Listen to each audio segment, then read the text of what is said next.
Pues ya estamos en directo.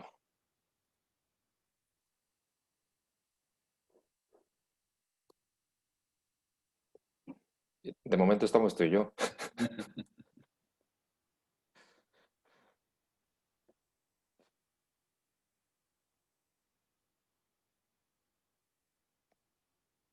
Bueno, Y después esperamos un par de minutos. y después de estos 4 días así, me seguí casi un mes muy, muy cansado siempre. Ah, Sin ningún síntoma más, pero muy cansado siempre. ujú, ujú. On a déjà le premier participant, Gratien. Bonjour Gratien, comment vas-tu? Tu nous joins de quel pays? Tu es français? Tu viens d'où? Peut-être tu peux nous écrire. Euh, tu peux voir dans les zooms en bas, tout en bas, tu as les options écrire un chat, de participer dans le chat, ou la partie questions et réponses. Peut-être là, tu peux nous écrire. OK? Ah, il est français. De l'île de la Réunion. Oh, ben c'est bien, hein? C'est pas mal, hein? Comment ça se passe là-bas, Gratien? Quelle est la situation là, avec les Covid? Difficile, j'imagine, non? C'est partout pareil. On parlait de ça, Pedro et moi, tout à l'heure, bon, de la situation, de l'évolution, de l'impact du Covid dans le sport, le monde du sport. Ah, les sports et combats sont autorisés depuis une semaine. Ça fait du bien de reprendre. Ouais, j'imagine. Ok. Hmm. Ici en Allemagne, ça fait déjà peut-être 6 semaines que j'entraîne.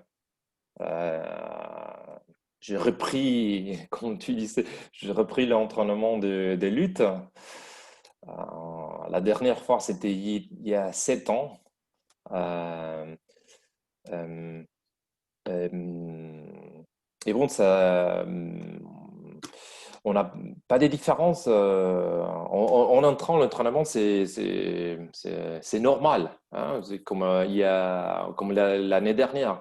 On n'a aucune mesure spéciale. Au moins, c'est nous, on voit pas. Peut-être il nettoie les tapis plus souvent.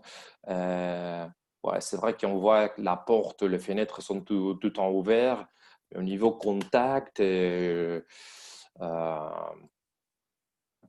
pareil comme avant, quoi.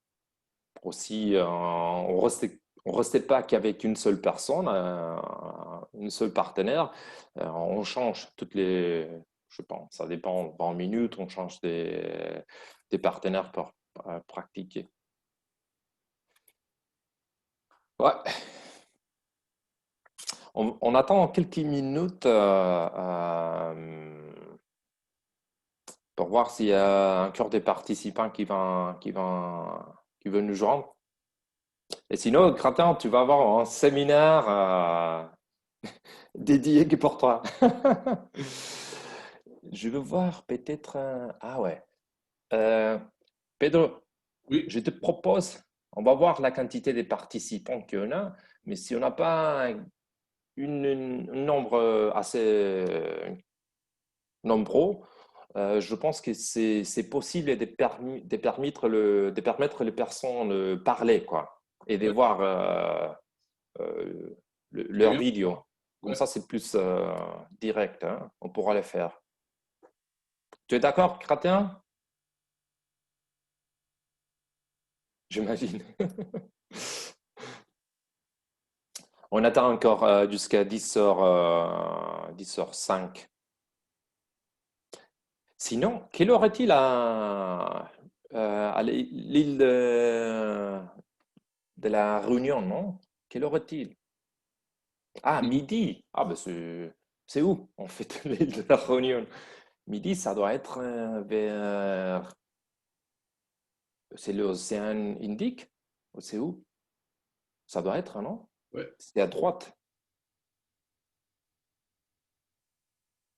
En tout cas, un paradis sur la terre. Pas mal. Pedro, Oui, les prochains championnats du monde de lutte plage, de beach wrestling, île de Réunion, de la Réunion. pourquoi pas. Ouais.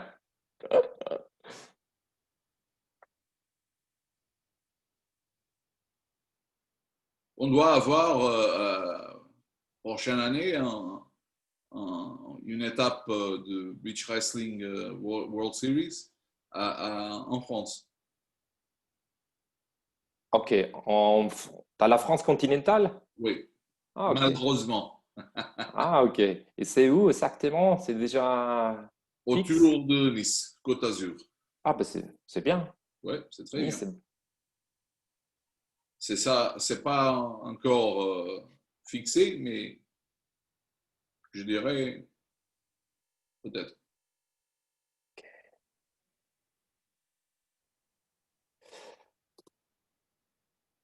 ok. Gratin. Je pense que maintenant tu peux parler avec nous, si tu veux. Ah, non.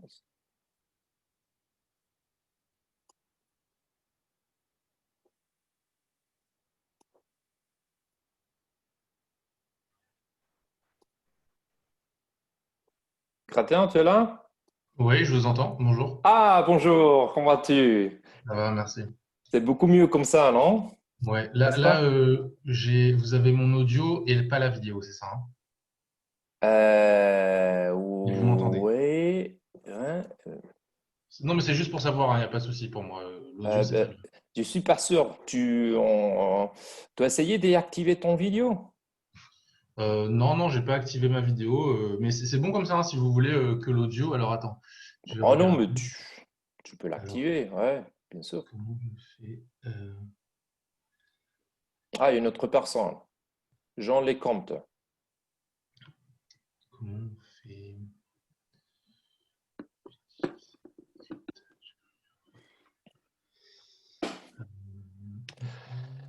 Normalement, dans les webinaires des Zoom,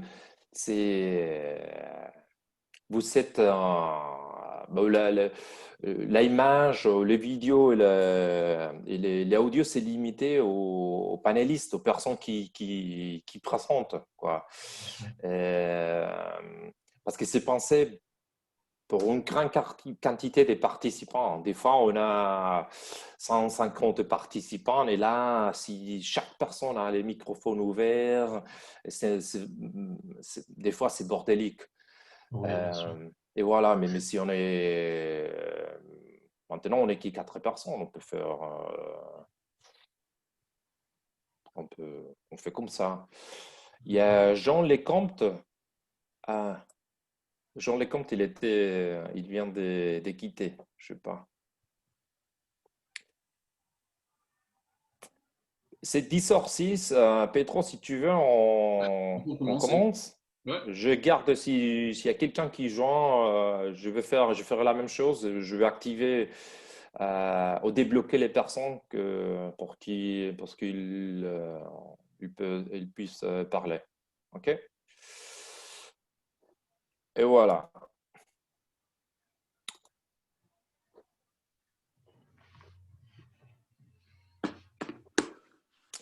Voilà, bonjour à tous. Bienvenue à la première formation officielle en ligne des Beach Wrestling. Je m'appelle Carlos Garcia, je suis membre de la commission d'arbitrage international, collaborateur avec la commission de la Beach Wrestling. J'ai un invité aujourd'hui, c'est Monsieur Silva, Pedro Silva, c'est membre du bureau. Ok, et une des personnes plus importantes dans le monde de la beach wrestling. Pedro, bienvenue. merci. Ok. Et bon, je te donne la parole. Tu peux commencer ton introduction. Merci, Carlos. Pour moi, c'est un plaisir d'être ici à parler un peu de la lutte de plage, le beach wrestling. Le beach wrestling pour le WWE, c'est un style très important, notamment parce qu'il fait part de notre racine, mais aussi, je crois que le beach wrestling est aussi le sable, la lutte dans le sable, c'est aussi notre futur. La WWE a commencé l'année dernière à faire quelques changements sur la lutte de plage. On a changé le règlement, on a changé tout le système de compétition. Et pour ça, on a fait part de le programme en numéro de jeux multisport très intéressant. On a eu un grand succès dans le jeu mondial de plage à Doha.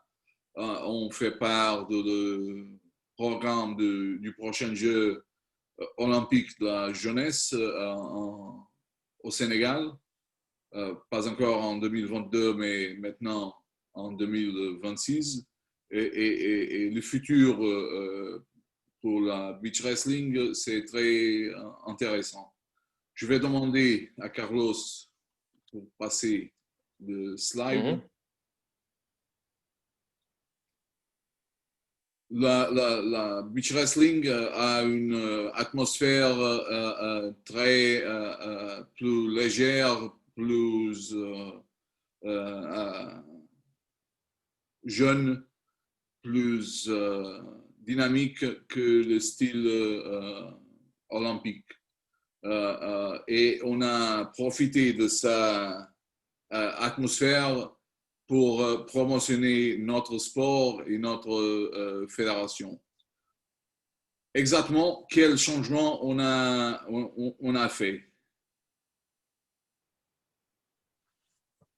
On a pensé que qu'est-ce que le CIO, le média, le public et le fan veut. Qu'est-ce qu'on veut? Et ce qu'on veut sont plus adeptes pour notre sport, plus de gens qui s'engagent dans la lutte, plus d'exposition dans les médias, plus de lutte dans les Jeux olympiques et les autres jeux plus multisports et plus de lutteurs heureux. On veut plus de lutte et une lutte meilleure. Et on a demandé qu'est-ce que nous devons faire. La première chose qu'on a fait est changer une chose que c'est basique, mais ça ne se passe pas en avant. Et c'est-à-dire que les règles sur le papier sont les règles sur le sable.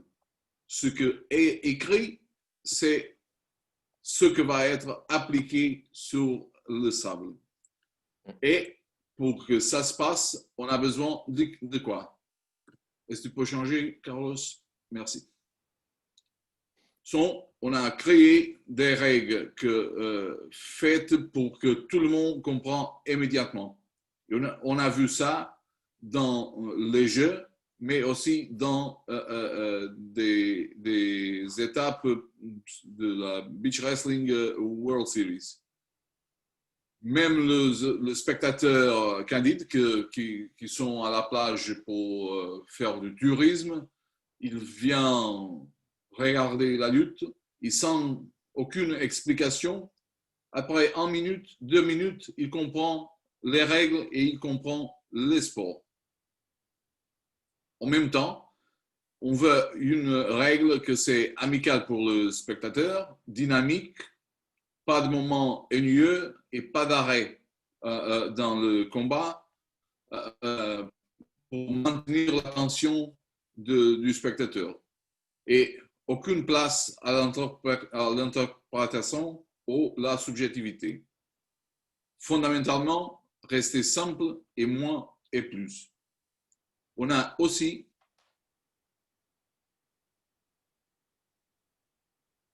créer un ranking, un système de ranking. C'est-à-dire qu'avec un numéro de compétition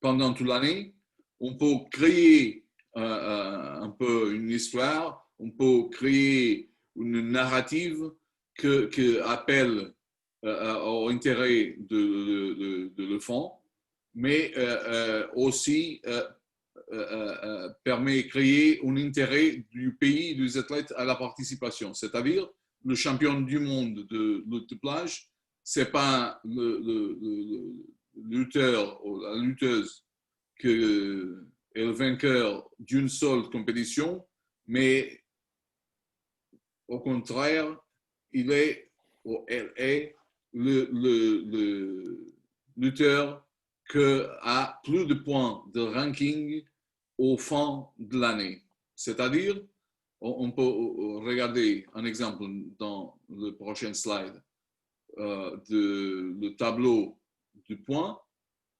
Si on gagne une étape, on gagne 10 000 points.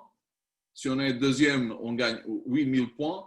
Et dans la prochaine étape, on ajoute le point qu'on va gagner.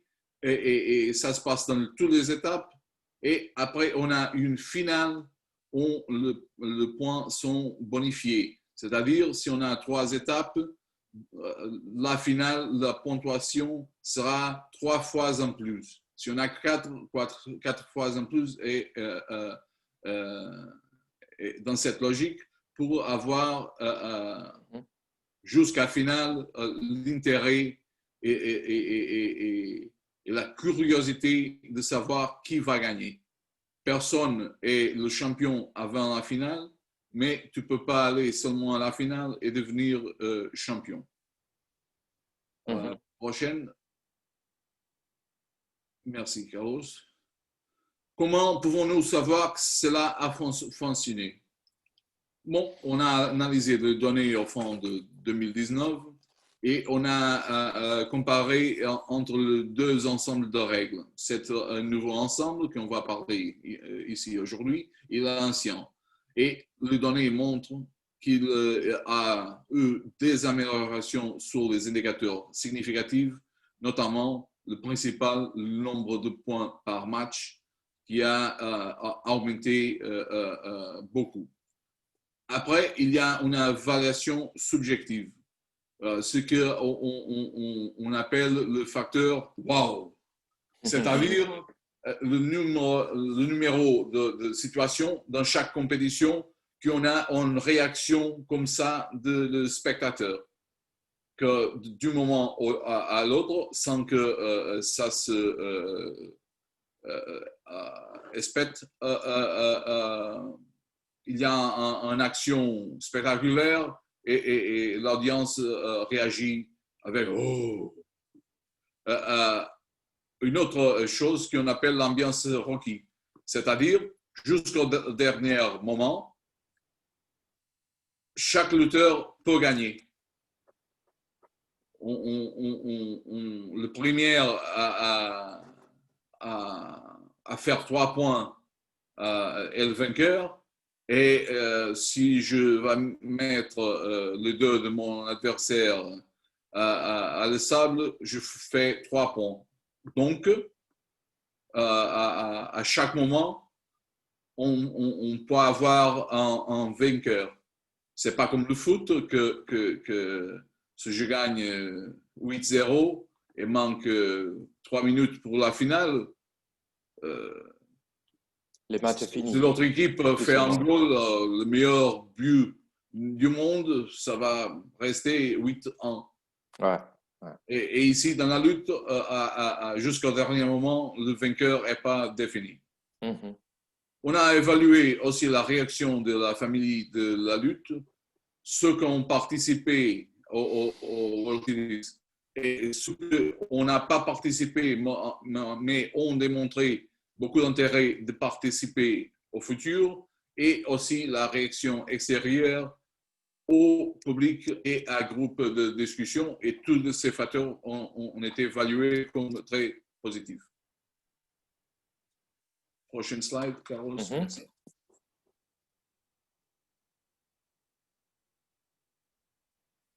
Ce sont les chiffres de 2019. Fort de 4 compétitions, 3 étapes plus une finale à Portugal, Brésil, Ukraine et la finale à Croatie. 162 athlètes, 22 pays de 3 continents et un programme que c'est comme ça. Ça, c'est un grand succès pour la première année. Et qu'est-ce qu'on a planifié pour 2020 prochaine? C'est ça. Mais malheureusement, la pandémie nous a arrêté de faire ça. Ça reste comme le plan pour 2021. On veut faire 3 étapes, plus une finale, ou un emplacement de plage au site important, avec beaucoup de touristes qui peuvent être transformés en public candide, lieu où l'hôte garantit de nombreux participants locaux, équipe complète au plus, et lieu où les plages engagées peuvent voyager avec de faibles raisonnables. Avant de donner la parole à Carlos, je veux laisser ici une vidéo du Jeu mondial de plage qui fait un an exactement maintenant et qui ont eu lieu à Doha, Qatar. Merci.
Excellent.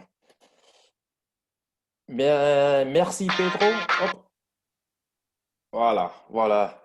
Je viens de voir on a un autre participant, il y a Youssouf. Alors vous êtes Gratian et Youssouf. On vous a libéré ou débloqué les microphones. Alors vous pouvez parler. Mais poser des questions à partir de maintenant. Hein. On va essayer d'avoir un séminaire, une formation dynamique, où soit pas moi qui parle. S'il vous plaît, je vous demande de participer. Si vous avez des questions, vous n'avez pas compris, voilà, vous me faites un signe et voilà. Parce que ça, c'est l'objectif du séminaire. Hein, de clarifier tous les points, ou peut-être il y a des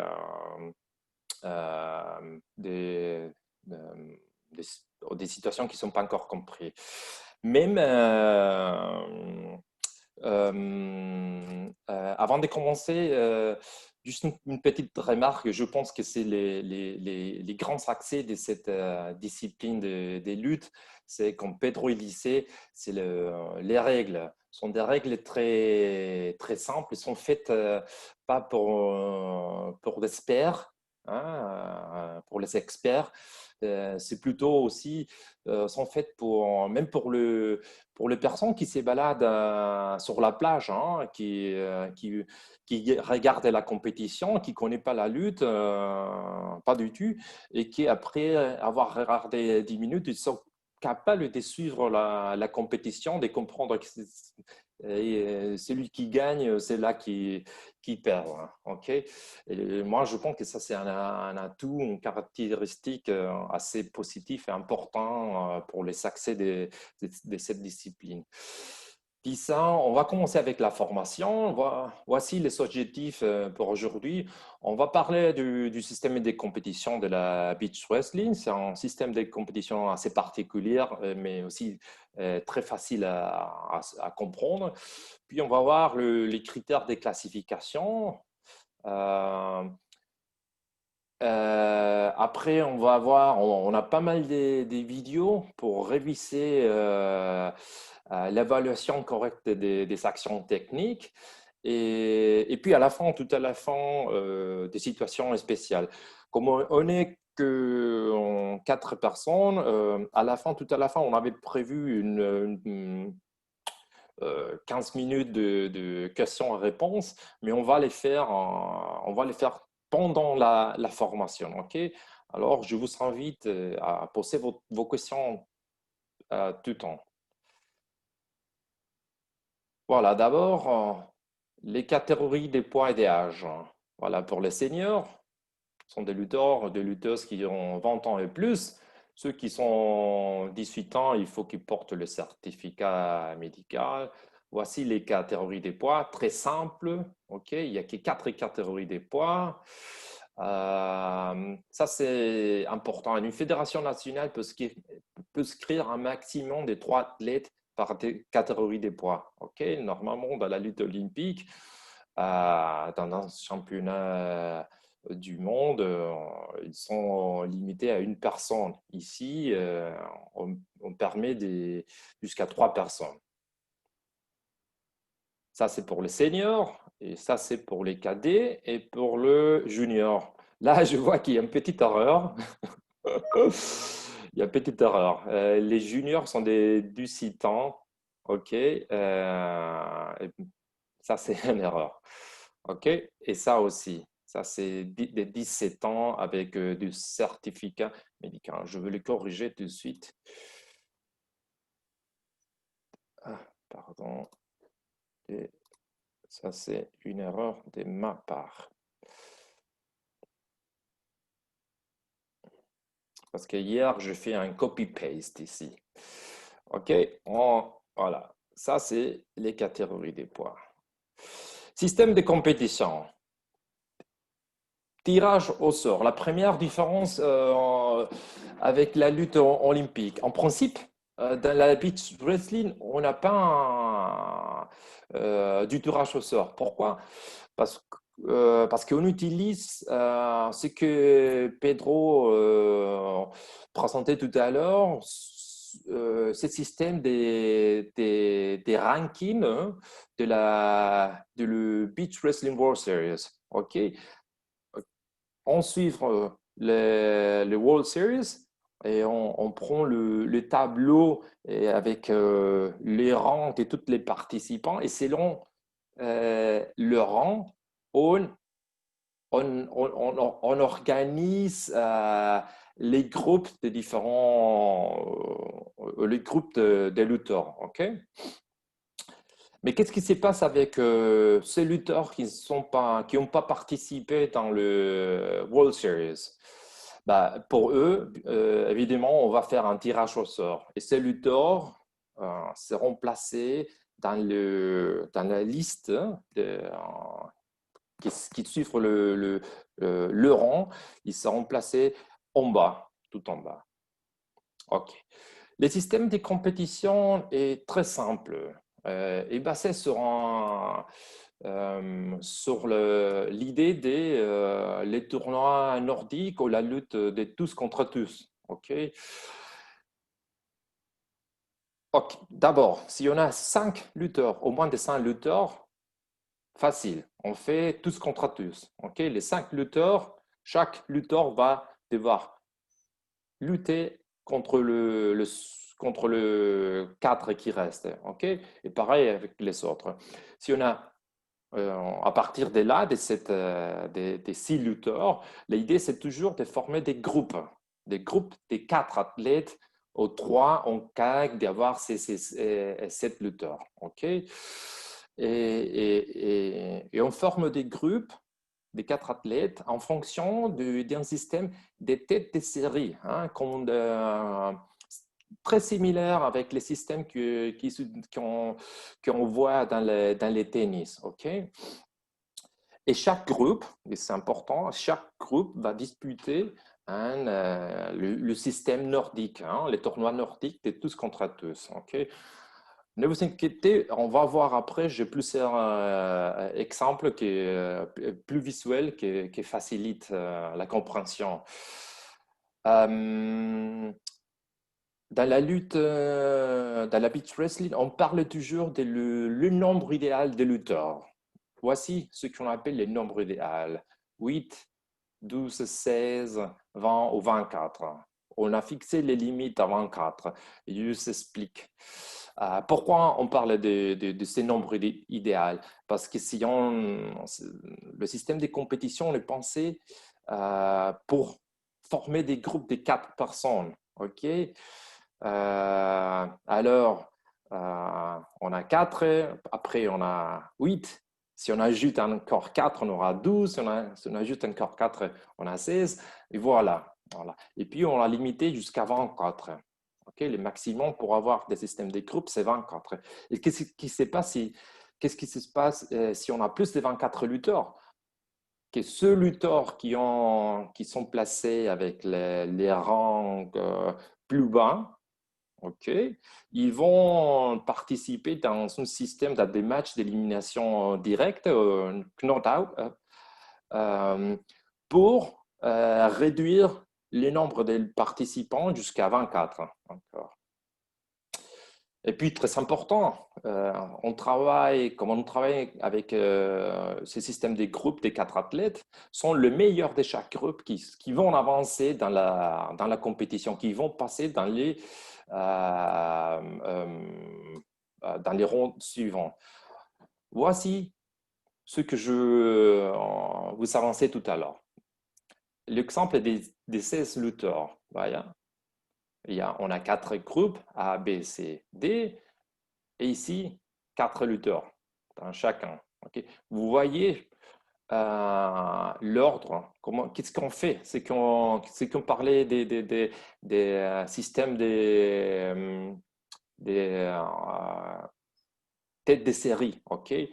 On essaie de placer les plus forts pas ensemble, mais on les distribue. On fait les lutteurs avec les rangs numéro 1 dans les rankings les plus forts dans les groupes A. Après, le deuxième, dans les groupes B, troisième, groupe C, 4. Et puis, on revient ici, les 5, 6, 7, 8, OK, jusqu'à 16. Avec 12 lutteurs, on fait la même chose, mais on forme qui 3 groupes de 4. 1, 2, 3, 4, 5, 6, et voilà. Et chaque groupe, okay, dans chaque groupe, ils vont lutter suivant le système nordique, okay? Tous contre tous. Les 1 vont lutter contre le 8, contre le 9 et aussi contre le 16. Okay? Et les meilleurs de chaque groupe, okay, vont passer à la ronde suivante. Voici quelques exemples. Okay? Si on a 6, 7, 8 athlètes, okay, on va avoir 2 groupes. Ce sont les 2 premiers de chaque groupe qui s'y qualifient pour les demi-finales. On prend le gagnant du groupe A qui va lutter avec le deuxième du groupe B. Et la deuxième demi-finale, c'est entre le deuxième du groupe A avec les gagnants du groupe B. Comme ça, on croisit les premières avec le deuxième, le premier du groupe B avec le deuxième du groupe A. Avec 12 athlètes, on a 3 groupes. Okay? Et ici, on prend, comme on a on a 3 groupes, on prend le premier de chaque groupe et aussi les meilleurs deuxièmes entre eux dans les 3 groupes. Et voilà, les gagnants du groupe A avec les meilleures secondes.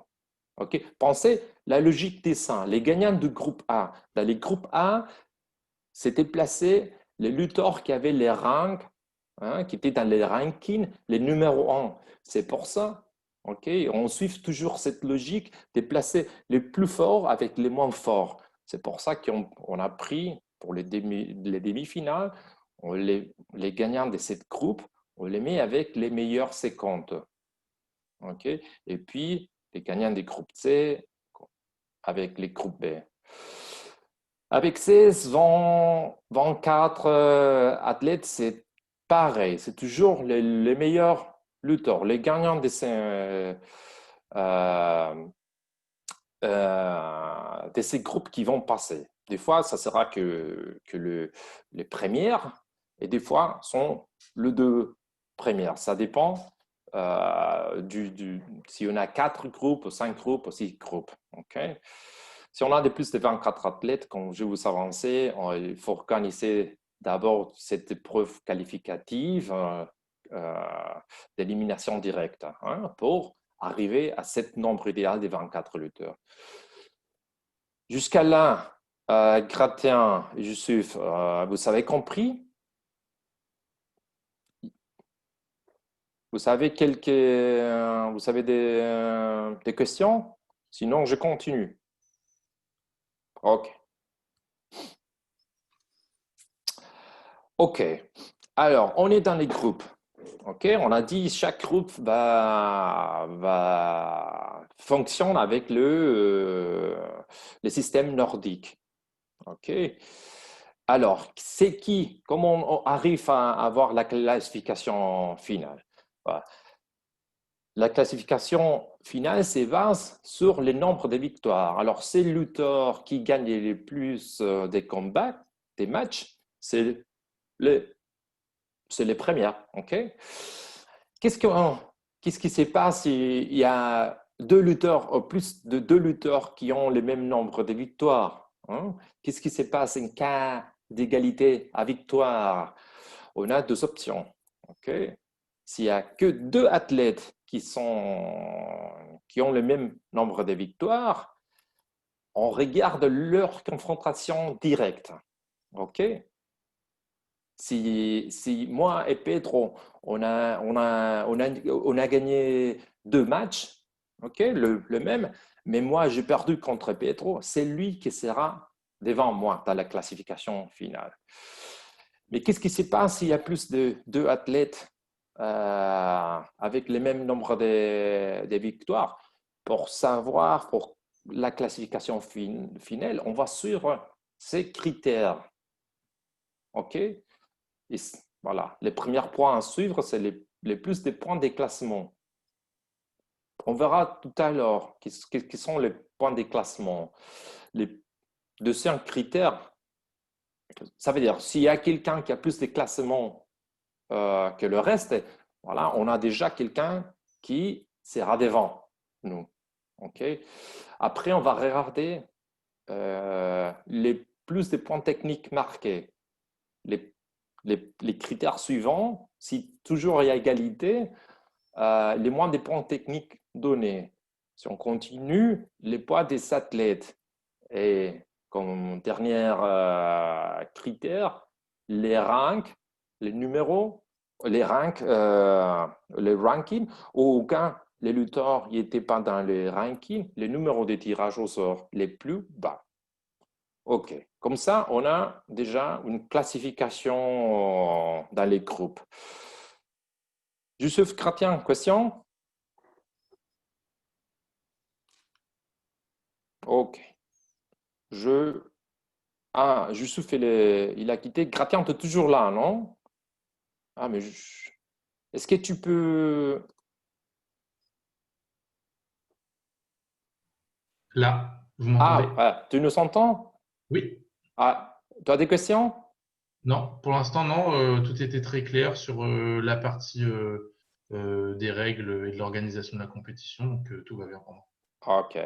Tu as déjà de l'expérience avec la beach wrestling? Tu as déjà organisé ou participé dans une compétition? Non, pas du tout. Pas du tout de compétition de beach wrestling et ni de lutte. En fait, moi, je fais du jiu-jitsu et du grappling. Et justement, en fait, j'étais intéressé pour participer à des compétitions de beach wrestling en France. Et Ah, voilà, là, c'est pour apprendre un peu les règles, voir comment ça s'organise et ah. éventuellement participer à des événements.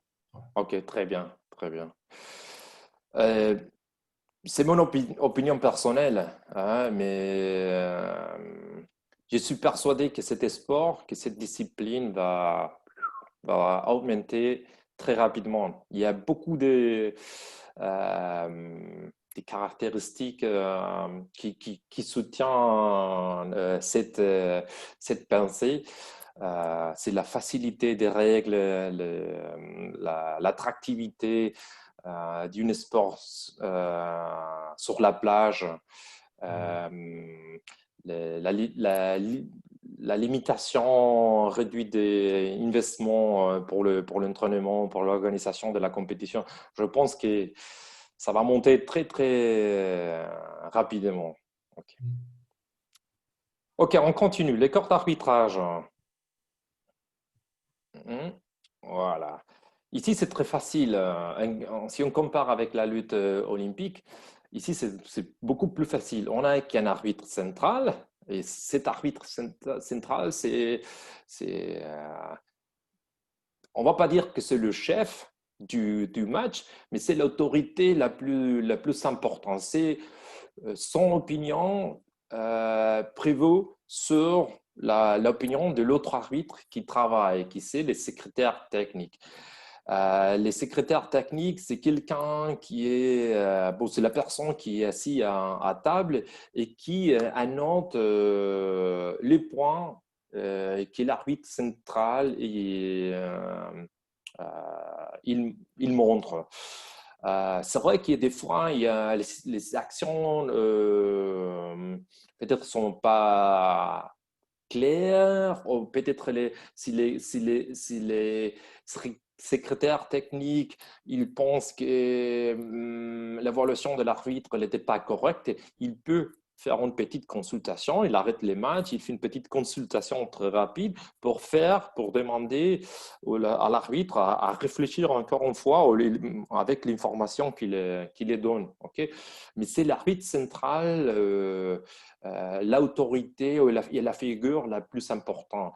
Et pourquoi ça? Parce que la lutte libre, et c'est dans l'idée initiale de cet sport, c'est d'avoir un sport très rapide, dynamique, comme Pedro disait, sans faire ennuyer le public, les personnes qui regardent des côtés, qui ne comprennent pas tu vois, une arrêt de plusieurs minutes, comme peut-être dans la lutte olympique. Alors ici, c'est pour ça qu'on a dessiné, OK, l'arbitre central, c'est la personne qui a l'autorité la plus grande pendant les matchs. Voilà la feuille du match.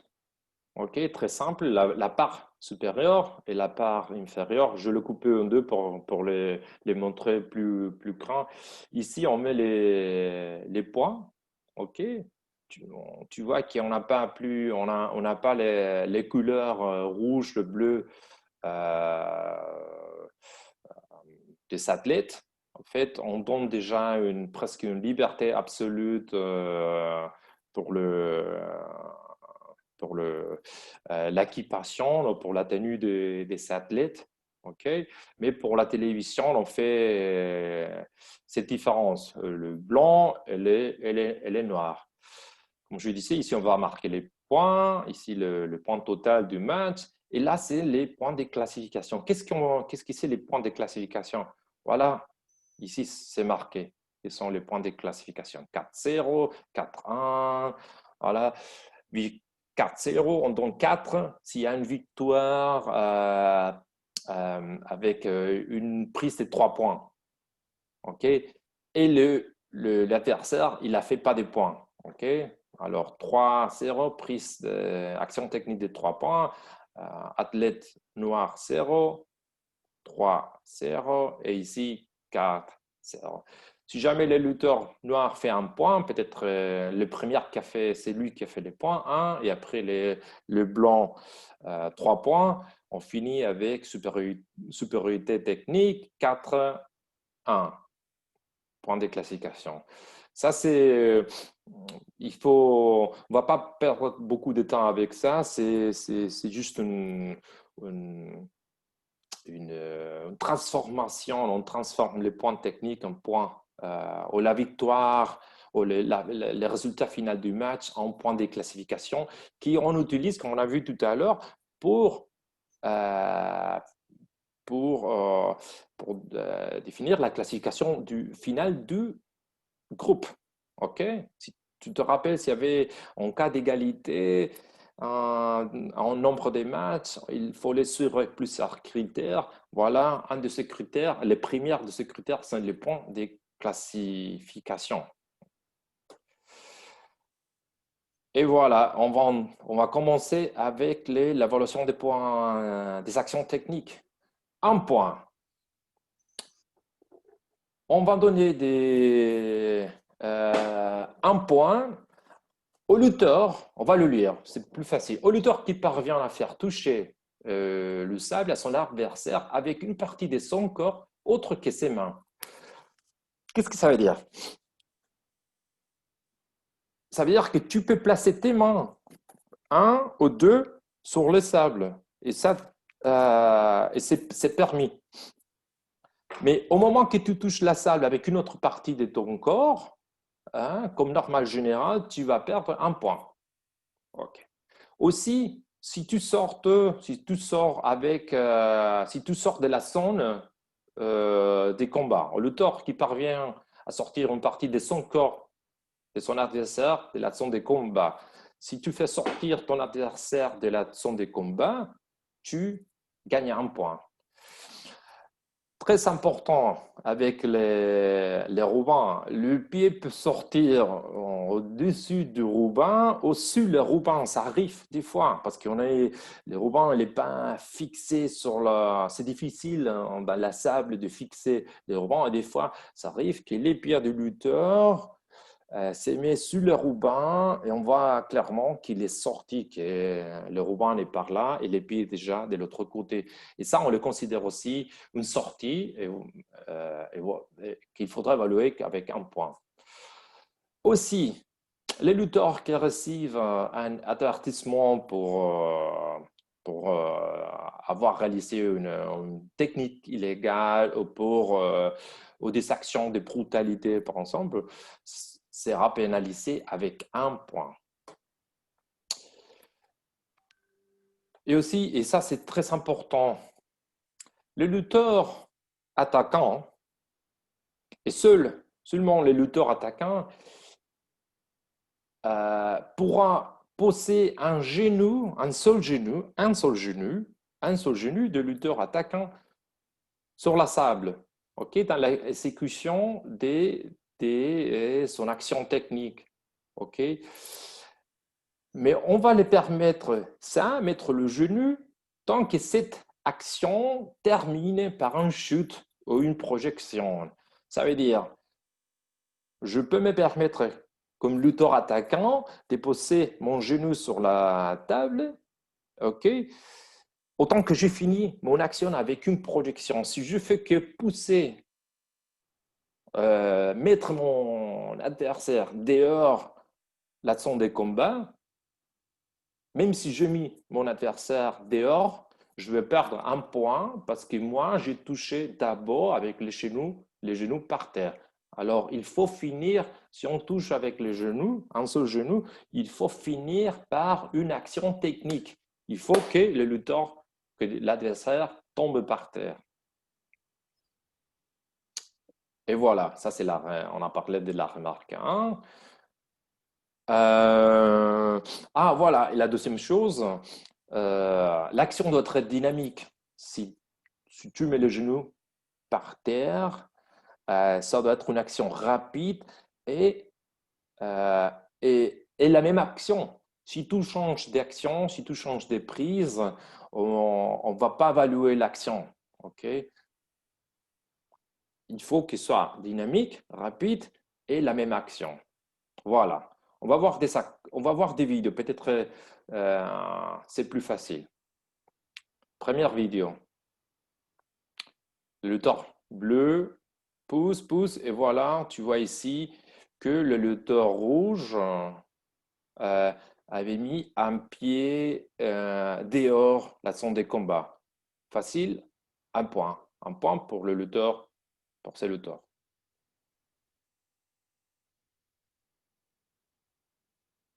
Une action similaire.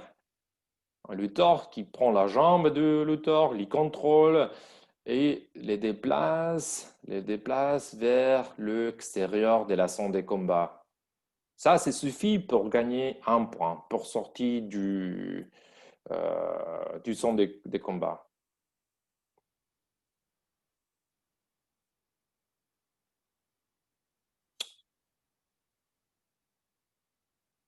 OK, regardons cette action. OK. Qu'est-ce qui s'est passé? Dans ces cas-là, je vais arrêter la vidéo. On arrive au bord du tapis, voilà, au bord du tapis. Le lutteur, il sort avec une action technique. Et qu'est-ce qu'il faut faire comme arbitre? Il faut regarder c'est qui touche, avec une partie de son corps dehors. Les premières qui placent une partie de son corps sur la table, sur la sable, perdent un point, ok? Parce qu'ici, il n'y a pas une projection. Il n'y a pas de projection.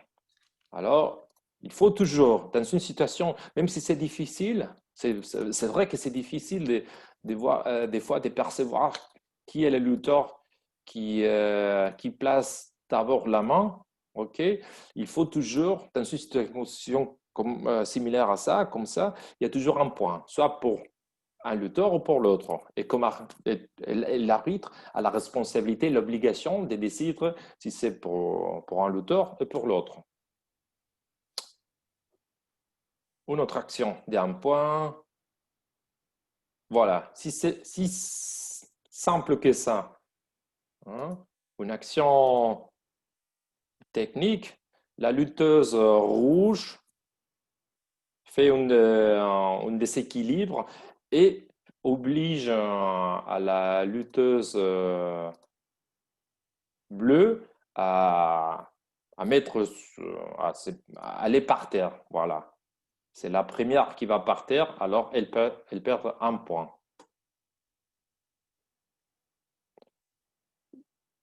Une autre action. Hop, voilà. Tu as vu là? On parlait, voilà ici. C'est là, je veux l'arrêter juste. Voilà. On parlait, on parlait que tu perds un point, tu peux toucher avec les mains la sable. Tu peux te défendre dans une situation, ton adversaire t'attaque, tu peux te défendre en plaçant les mains sur la sable. Mais au moment que tu touches avec une autre partie de ton corps, dans la zone de combat, comme dans cette vidéo, avec les coudes, tu perds un point. Voilà, on arrête, on n'attend pas la prochaine action. Là, c'est fini, l'arbitre doit arrêter le match et donner le point.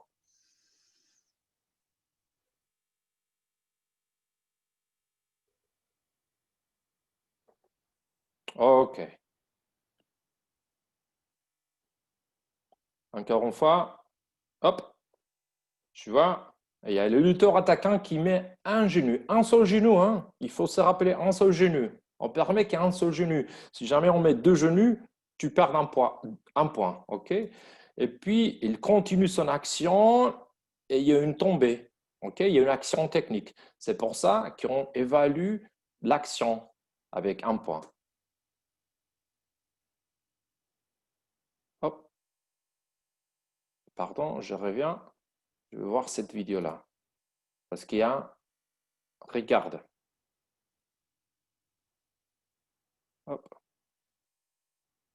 Je vais aller encore derrière. Tu as vu, gratin, tu as vu, le lutteur bleu pose d'abord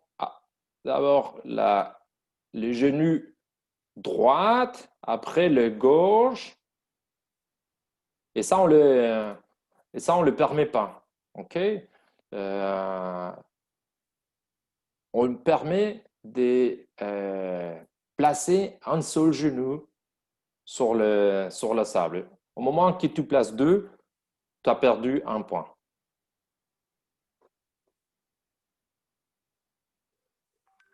Un autre exemple, voilà, ici c'est plus clair. Malheureusement, c'est une action très belle, mais ici dans la lutte plage, tu perds un point parce que tu as placé deux genoux.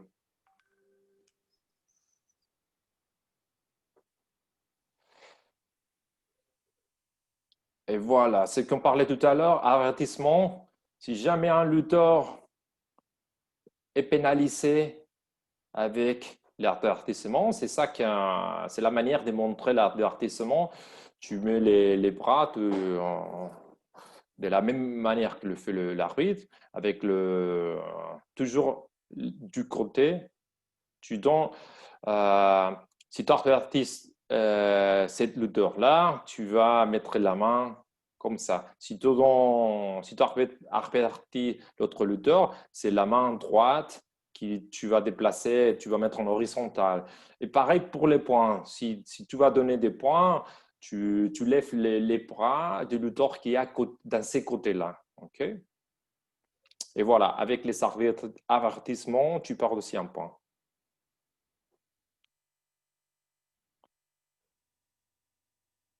Encore une fois, une action où le lutteur attaquant met un genou. Tu vas le voir, voilà. Mais il continue, action dynamique, rapide. Il ne change pas des prises. Il a toujours la jambe, il continue. Voilà, un point pour lui.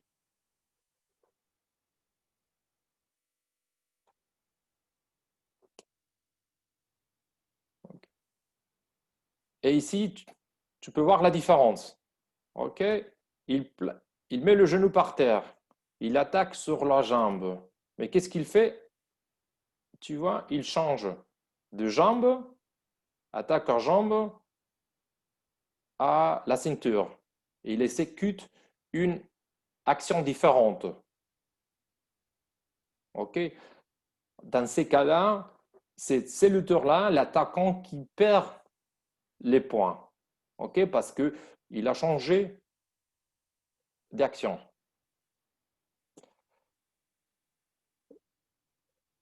OK. Action spectaculaire, très bonne action. Spectaculaire, mais on regarde comme les lutteurs ils tombent. Il a tombé des poitrines, ok, pas avec le dos. Alors on donne qu'un seul point, un seul point pour ces sortes d'actions.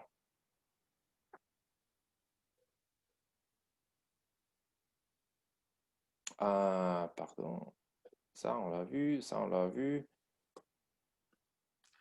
ça on l'a vu.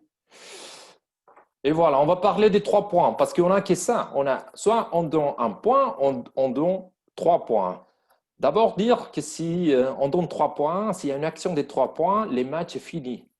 OK? Les lutteurs qui arrivent à 3 points gagnent les matchs. OK? Et tu peux le faire, soit tu fais action des 1 point, OK?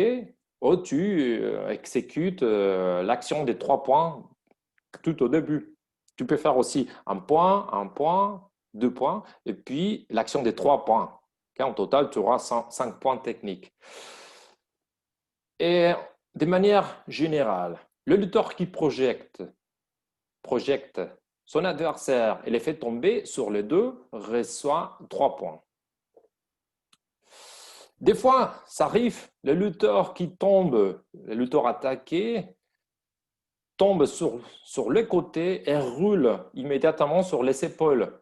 Dans ces cas-là, on va donner aussi 3 points. OK? Des fois, il tombe un peu assis comme ça de côté et puis rapidement, il roule sur ses épaules. Si c'est rapide, si c'est la même action, on va donner 3 points. OK?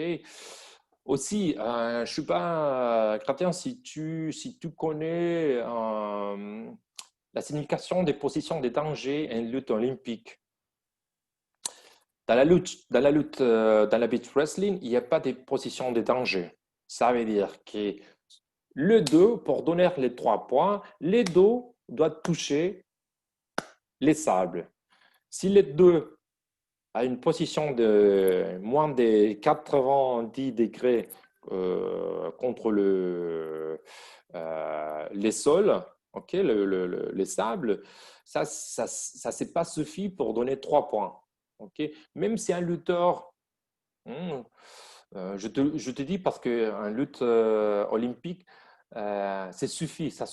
Si tu places un bras derrière toi, avec une position de ton dos de moins de 90 degrés, c'est considéré déjà position de danger et on donne des points plus élevés. Dans la lutte, dans la beach wrestling, il faut toujours que les dos touchent les sables. Okay? Et des fois, c'est génial parce qu'en fait, dans la beach, tu as toujours la possibilité de vérifier si le dos, la part supérieure de ses épaules, ou du dos, a touché le sable parce que tu vas voir des sables qui est fixé sur sa peau. Okay? Aussi, OK, si un lutteur exécute une action technique, au moment, des fois, ça arrive que même l'attaquant, même si tu es l'attaquant, c'est toi qui touches le premier la sable avec un main. Ok, c'est juste, tu as tous les contrôles, tu as fait la projection, le lutteur attaqué, il est dans l'air, mais c'est toi qui touche avec peut-être la main, peut-être avec les coups. Dans ces cas-là, on donne les points à l'attaquant. Mais si tu fais une action et c'est toi qui a tout le contrôle, mais si tu vas avec ton dos d'abord avant que ton adversaire, si tu places ton dos sur le sable avant que ton adversaire, même si l'action c'est à toi, tu perds 3 points et tu perds les matchs. On va voir des exemples.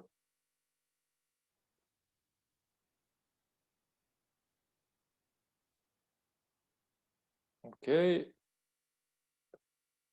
ouais. Action, technique. Et voilà ce que je parlais tout à l'heure. OK. Regarde. Le lutteur rouge, il est tombé. OK. Mais la partie supérieure de son dos, les épaules, ils sont jamais touchés la sable. Alors, on va donner qu'un point. Dans la lutte olympique, on donnerait, on considère cette action comme position de danger et on donne des points plus élevés. Mais dans la beach wrestling, il faut toujours que la partie supérieure du dos touche la sable pour recevoir les 3 points.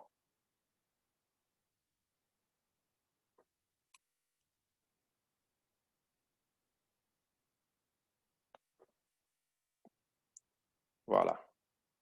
Regarde ici la lutteuse rouge, elle tombe des côtés. Il n'y a qu'un côté de son dos, de ses épaules qui touche la sable.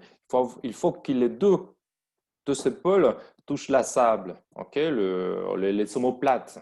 Okay? C'est pour ça qu'ici, dans cette action, on donne qu'un seul point. Hop. Je reviens. C'est un vidéo très intéressant. Regarde ce qu'on parlait tout à l'heure.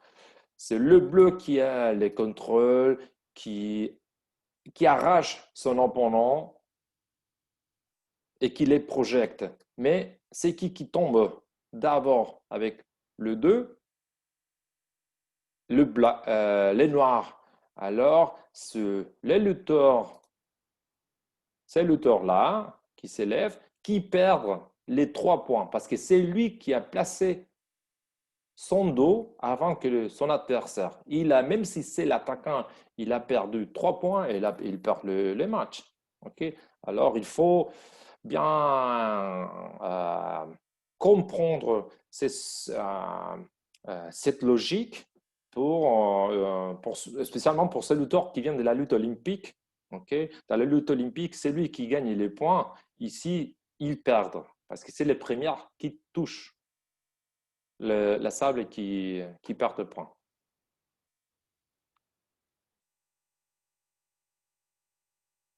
OK. Voilà. La différence avec cette action, un peu plus arrière. Voilà comme ils sont tombés. OK. C'est la lutteuse blanche qui touche avec son dos et la lutteur attaquant, elle touche avec peut-être avec un épaule, mais on avait dit qu'on permet, pendant l'exécution d'une prise, on permet les lutteurs attaquants de placer une partie de son corps, les mains, les coudes, ou même un épaule. OK, ça, on le permet. OK, si c'est son action. Mais mais on va les limiter d'une sorte. Il faut toujours limiter. Alors, si tu touches avec ton dos, tes deux épaules, tu vas perdre. Une autre action des 3 points. Voilà, c'est là plus facile. Vers l'extérieur de la zone du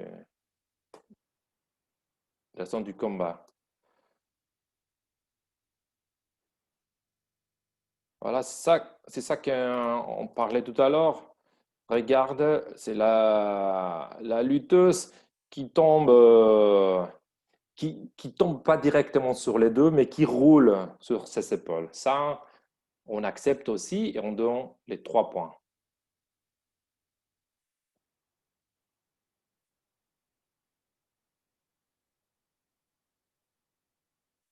Un autre vidéo. Hop. Encore une fois, on va le voir.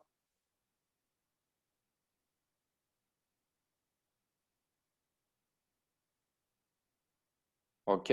3 points, action dynamique. C'est une seule action. Les lutteurs touchent avec son dos.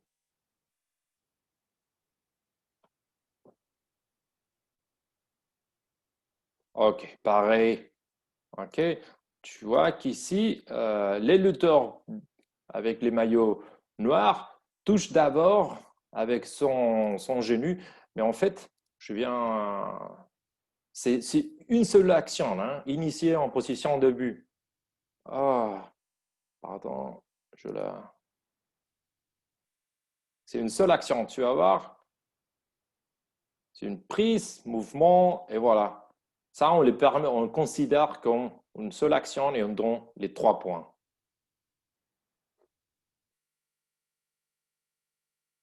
Pareil, un seul mouvement. OK, même s'il touche, s'il place d'abord ses genoux.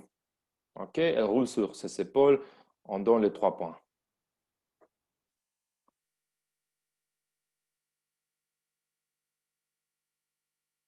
Situation pareille qu'intérieur. C'est celui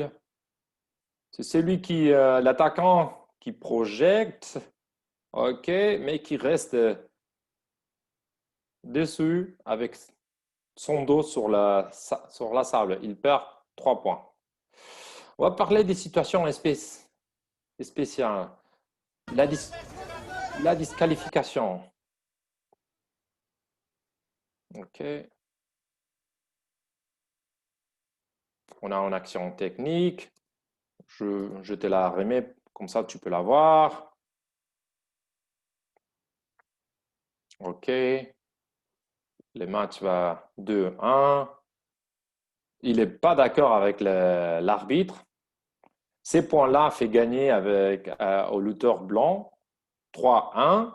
Il n'est pas d'accord. OK? Mais c'est vrai que c'était pas facile à voir. Hein? Oh, c'était pas facile à voir. C'est qui met d'abord qui place une partie de son corps, la tête ou le genou de lutteur. OK? Mais bon, c'est la décision de l'arbitre. OK? Regarde la continuation. Il y a une petite consultation. OK? L'arbitre revient et dit voilà, le match est fini, c'est un point. Et il n'est pas d'accord. Il ne veut pas serrer la main de l'arbitre. L'arbitre insiste, et voilà. Ça continue, ça. Il veut quitter la zone des combats, mais tu ne peux pas le faire avant que le vainqueur est déclaré d'une manière normale et aussi toujours saluer l'adversaire. Voilà. Bah, ça finit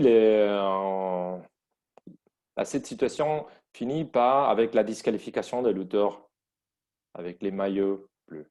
Une autre situation est spéciale. Match qui finit 0-0. OK? Je peux poser une question? Si. Alors, c'est sur la situation précédente. La disqualification, c'est juste pour un match ou c'est la disqualification pour toute la compétition? Euh, Parce que là, il ça, avait dé- perdu. ça dépend des sortes de disqualifications. Si c'est une disqualification contre les fair play, contre ça, c'est Oui, pour la compétition. Si c'est une d'accord. disqualification, par exemple, tu as perdu les matchs parce que tu as fait 3 fautes, c'est que pour les matchs. OK? D'accord, ok. C'était juste pour que je puisse comprendre s'il y a différentes disqualifications. Voilà. Merci. Et ça, voilà, les matchs qui finissent par 0-0. Qu'est-ce qu'on fait avec un match comme ça? OK? Si les matchs finissent 0-0, c'est toujours les lutteurs les moins lourds qui gagnent. Et ça, il faut, comme arbitre, il faut savoir, il faut connaître. Pourquoi? Parce que des fois, ça arrive, hein, je ne vais pas montrer tous les matchs, mais des fois, ça arrive que le lutteur avec les poids moins lourds utilise une tactique de combat plus passive. OK? Des fois, il refuse, il rejette les contacts avec son adversaire. Et dans ces cas-là, peut-être on pourra pénaliser avec un avertissement. OK? On ne veut pas aussi non plus d'avoir des matchs 0-0. Ce sont des situations qui ne sont pas attractives pour le gens. OK? On ne va pas non plus pénaliser un lutteur s'il n'y a pas une justification importante. OK? Mais ça arrive hein, que le lutteur avec un poids moins lourd utilise une tactique trop défensive, trop passive, qui fuit toujours de contact avec son adversaire. Et ça, on peut le pénaliser. Et parler aussi de la consultation. OK? Juste pour te montrer. On a eu cette citation, cette action technique, pareil comme dans les derniers matchs, pas trop clair peut-être. L'arbitre donne un point pour ce lutteur-là, et c'est le secrétaire technique qui l'appelle pour faire une petite consultation. Je veux élever le volume. Wide, 1 point for wide. But he didn't finish anything. Yes, but she's put his in the ground. The black guy put his knee first, and then he stand up, and then he sat down. No, 1 point for the wide. OK. Bon, c'est une petite. Les consultations doivent être toujours rapides. Il faut aussi, dans les consultations, il faut que la personne, le secrétaire technique, donne plus d'informations à l'arbitre. Il faut ajouter d'informations que peut-être l'arbitre a pas vu. C'est pas suffit de dire non, non, non, non, c'est pas bon, c'est un point pour l'autre. Ok, faut dire de mon côté ici, j'ai vu que le lutteur avec les maillots bleus a touché d'abord, a placé d'abord son genou sur la sable. Et voilà, Chrétien, on a fini. On a fini les webinaires. Je ne sais pas si tu as des questions. As-tu quelques questions? Ah, il y a aussi, il y a, oh,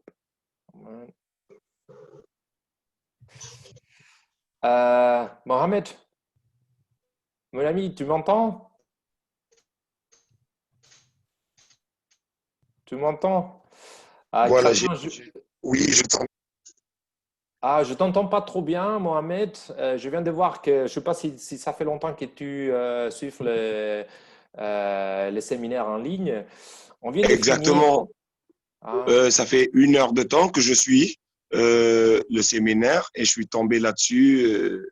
Voilà, donc j'avais voulu poser une question bien avant la fin par rapport aux victoires par poids, en cas de nul, bien sûr. En cas de 0-0. En cas de 0-0, victoire par poids, c'est ce que je crois avoir compris, n'est-ce pas? Ouais, c'est correct. Alors, ça veut dire Exactement. les lutteurs avec les points moins lourds, c'est lui qui va gagner si le match finit par 0-0. 0-0. D'accord. Est-ce qu'à ce niveau, il y a des passivités qui sont accordées aux lutteurs qui refusent de lutter? Bien sûr, Comme bien sûr. On n'appelle pas passivité. Ici, dans la beach wrestling, on n'a pas de passivité. On n'a que les avertissements. OK? Donc, s'il y a quelqu'un comme tu viens de dire, qui refuse les contacts avec son adversaire, ou qui marche toujours en arrière, qui fuit toujours de la prise, on peut bien sûr donner un avertissement. Et on utilise ça des fois pour effacer la situation pour éliminer la situation des 0-0. Avec l'avertissement, il y a toujours un point. OK? Alors, ça nous aide pour mettre les 1-0. OK. Donc, c'est bien compris. Donc, l'avertissement supprime carrément la victoire du nul par poids. Voilà. Si tu donnes un avertissement à un lutteur, c'est l'autre qui va recevoir un point. OK. Là, c'est bien compris. OK. En tout cas, Mohamed, je veux, cette webinaire, cette séminaire en ligne est bien enregistré. Il y a une vidéo qui sera disponible sur YouTube. Je peux vous mettre en disposition, vous envoyer les liens pour les vidéos. Et D'accord. si vous, D'accord. Ça en serait très Guinée, important pour nous. si en Guinée, Exactement, vous pour voulez qu'on puisse le voir. s'organiser un séminaire et vous voulez que quelqu'un d'ici puisse suivre, je me mets à disposition à vous. Il n'y a pas de problème. Ça serait une énorme occasion pour nous, sous la complicité de Maître Bobo, à qui je vais faire la proposition et au président. Et ça serait encore une joie de revenir vers vous, comme pour vous dire que oui, ils sont d'accord que vous nous fassiez une vidéo d'un séminaire comme ça ou que vous nous envoyez l'enregistrement afin que nous puissions développer ça à notre niveau. Ouais. Parce qu'en fait, la beach wrestling, la lutte plage, c'est très similaire à votre lutte traditionnelle, n'est-ce pas? Traditionnelle, exactement, exactement. C'est émouvant de voir ça de façon simple et de façon olympique surtout. Ça, c'est déjà beaucoup que nos traditionnels africains se retrouvent dans l'olympisme, mais de façon développée. Ça, c'est touchant. C'est touchant et on souhaiterait bien le développer aussi par là. sachant que nous avons l'habitude de faire les luttes de plage, mais de façon traditionnelle. Ok. Donc, Pedro, ce serait un énorme plaisir. Pedro, tu veux ajouter quelque chose avant de finir? Non, Mohamed, veux je seulement t'avance. Pedro, c'est un remercier. membre, c'est une personnalité, membre du bureau de la Fédération internationale de lutte, et c'est les responsables D'accord. Maxime de la beach wrestling au niveau mondial. Je voudrais seulement remercier la participation, Ravi de faire votre connaissance. plaisir, et dire que je crois vraiment le futur de la beach wrestling, c'est un futur que sans perdre notre racine, on va arriver à être peut-être olympique. Et j'espère que ça se va passer pas trop tard. Mhm. D'accord. On l'espère, on le souhaite vivement. On l'espère. Ok, Bonne chance en tout cas. si on n'a pas si vous n'avez pas des questions, on va finir ici. En D'accord. tout cas, Gratien, je vais vous écrire tout de suite mon email, ok, dans les chats, ok. D'accord. Je viens de l'écrire. Vous pouvez les noter. Mohamed, tu l'as déjà ou tu as mon numéro de téléphone. Mais pour Tout à Gratien, fait. si vous avez des questions, n'hésitez pas. Vous m'écrivez quelques mots. Et comme ça, on reste en contact. OK? Merci beaucoup. Merci. De Merci rien. vraiment. Un grand merci pour être là et à très bientôt. Pedro? Guantanara. Guantanara, mon ami. Guantanara. Au revoir. Au revoir. Au revoir.